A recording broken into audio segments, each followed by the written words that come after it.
Ayan mga ka-viewers, ganito lang din po yung mga bahay namin dito, na mga tirahan namin dito sa Saudi. Ayan, ayan po.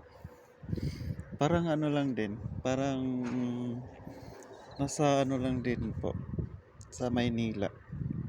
Pero hindi yung ano yung mga karamihan dito mga puro bato talaga kasi pag tag-init, grabing init din po.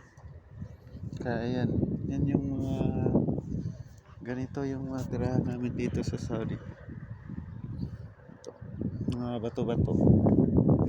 Puro bato. Yan.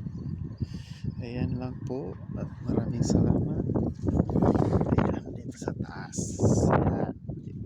Karamihan mga sa rooftop ng mga ano dito sa Saudi ganyan mga bato. Bihira lang yung mga makakapal na yero. Karamihan talaga may bato-bato sa taas kasi yung pagtag-init. Okay, yan lang po. Salamat.